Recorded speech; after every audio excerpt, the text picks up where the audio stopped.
Teh kehamilan. Seperti biasanya, Nana selalu terlelap setelah dia naik pesawat. Sebastian yang selalu menggendongnya saat memasuki rumah baru mereka. Dia menarik napas panjang dan melangkah masuk. Ini rumah baru kita, sayang. Tapi kau selalu tidur saat pertama kali kita datang ke sini. Rumah yang sekarang tidak seluas rumah sebelumnya. Sebastian sengaja supaya istrinya tidak merasakan ruangan kosong dan merasakan kesepian yang begitu mendalam.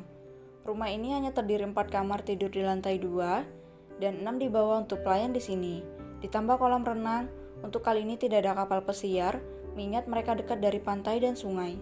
Sebastian memilih akan mengajak Nana sesekali ke sana supaya tidak bosan, dan saat menidurkan Nana di kasur, mata istrinya itu sedikit terbuka. "Oh, halo sayang, kita sudah sampai?" tanya Nana sambil mengucap matanya. Sebastian mengangguk.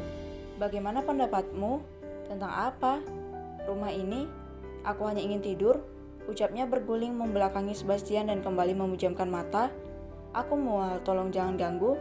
"Oh oke," ucap Sebastian memilih memastikan barang segera dimasukkan. Dia turun ke lantai bawah. "Tuan." "Iya, Epe." "Untuk pembelajaran Nyonya, haruskah saya mulai mengagendakan untuk sekarang?" tanya Epe. "Tidak, biarkan saja dia meminta apa yang dia inginkan. Dia bilang ingin menjual seblak." "Seblak?" tanya Epe terkejut. "Seblak kemasan?" "Ya, dia bilang ingin memiliki rutinitas. Tapi Epe, tolong bujuk dia untuk memulai bisnis yang tidak terlalu melelahkan, seperti jualan limun atau apa sehingga tidak banyak menumpahkan konsentrasi." "Baik, Tuan." Sebastian menuju ke kolam renang yang kini berada di bagian depan. Beda dari informasi, ternyata dia sangat dekat dengan rumah orang lain, hanya terhalang oleh benteng dan beberapa pohon. Namun Sebastian bisa mengagumi dan memberikan Hans bintang 5 karena memilih tempat yang tepat. "Ya, ini bagus. Di sini ramai dan indah, dekat dengan tempat wisata. Jadi kami bisa keluar kapan saja meskipun waktu kami hanya sedikit saja." Nana terbangun dan tidak mendapati suaminya. Dia baru menyadari betapa megahnya rumah ini. "Wah, ini lebih indah," gumamnya menumpahkan kekaguman. "Dan ini berbeda dengan yang sebelumnya. Kalau sebelumnya megah elegan, yang ini megah namun hangat," membuat Nana segera keluar dari kamar. "Tuhanku, terima kasih untuk semua ini. Aku merasa di surga," ungkap Nana yang tidak pernah menyangka dirinya akan mendapatkan hal-hal seperti ini dalam hidupnya. Saat sedang menuruni tangga, Nana dan Epe bertemu. "Nyonya, saya hendak membawakan ini untuk Anda." "Apa itu?" "Teh herbal." "Terima kasih, Epe," ucap Nana mengambilnya dari baki. Dia masih memegangnya. Untuk meminumnya, Nana masih mencari tempat yang tepat. "Di mana suamiku?" "Tadi ada di halaman depan, Nyonya." "Baiklah, sebaiknya Anda minum teh itu, Nyonya, supaya Anda tenang dan rileks. Aku akan meminumnya setelah menemukan tempat yang bagus." "Terima kasih, Epe." "Sama-sama, Nyonya." Nana melangkah ke depan, dia mengangguk puas. "Ini lebih kecil dan simpel, menakjubkan," ucap Nana. Dia masih mengedarkan pandangan mencari keberadaan suaminya, sampai Nana melihat seorang pria yang berlari mendatanginya. "Sayang, jangan ke sini. Jangan ke sini, ada kecoa di sana." "Oh, astaga sayang, ayo ke dalam." "Tenanglah mas, tarik napas. Minum teh ini supaya kau rileks." Tanpa basa-basi, Sebastian yang pucat pasi meminumnya. "Sudah mendingan? Ayo ke dalam." "Oke," ucap Nana menggenggam tangan Sebastian sampai menemukan Epe dan berkata, "Ini cangkir kosongnya, terima kasih Epe. Saya akan membuat teh ini setiap sore, Nyonya. Ini bagus untuk kehamilan Anda." "Baiklah," jawab Nana. "Teh kehamilan?" tanya Sebastian.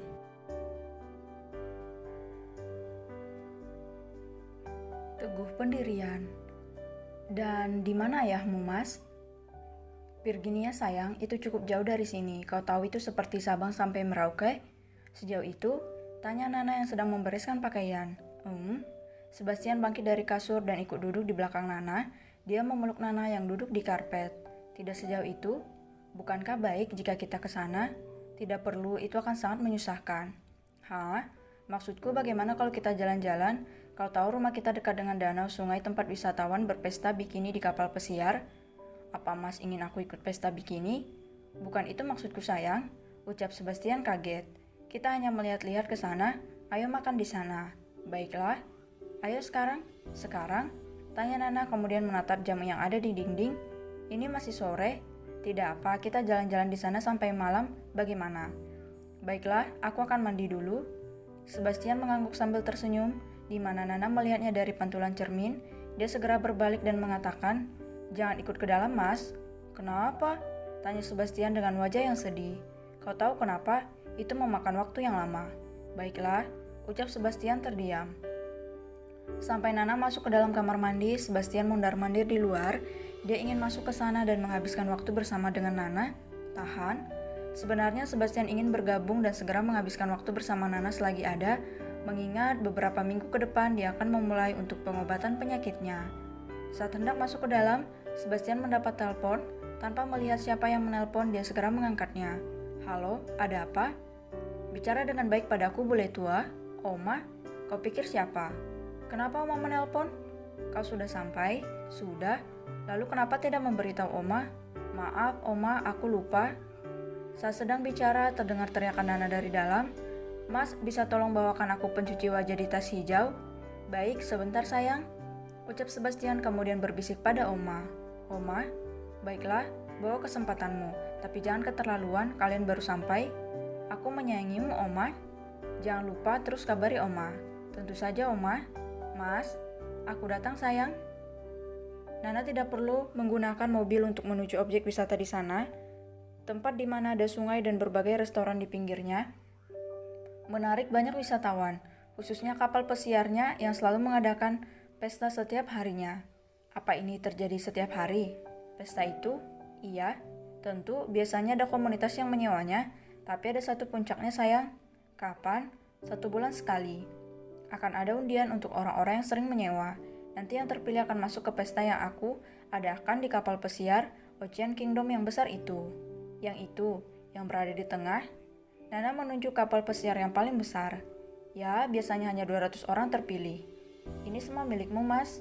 Sebastian menyeringai dan menarik Nana untuk lebih dekat sehingga dirinya bisa mencium puncak kepala istrinya. "Tentu saja." "Serius? Kau ingin masuk kapal yang besar itu?" "Kau benar pemiliknya, Mas." "Astaga, sayang." Sebastian segera menarik Nana untuk menuju ke pelabuhan tempat kapal pesiar itu berada. Karena dijaga oleh orang-orang berbadan besar, Nana sedikit ragu. Sampai mereka tiba-tiba membukakan tali pembatas supaya Sebastian bisa terus berjalan tanpa menghentikan langkah. "Selamat datang, Tuan. Senang Anda berada di sini." "Halo, Joy," jawab Sebastian tanpa menghentikan langkah dan masuk ke dalam. "Wah," ucap Nana mengucapkan kekagumannya saat masuk ke dalam kapal pesiar yang didominasi warna emas ini.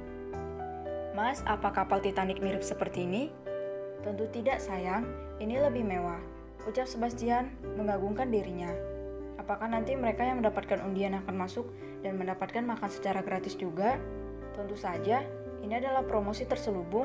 Banyak sponsor yang membiayainya." "Apakah aku bisa menjadi salah satunya?" "Untuk apa, sayang?" "Menjadi sponsor makanan untuk mempromosikan seblak buatanku nanti." Sayang, nanti mereka terserang bersin," ucap Sebastian dengan pelan.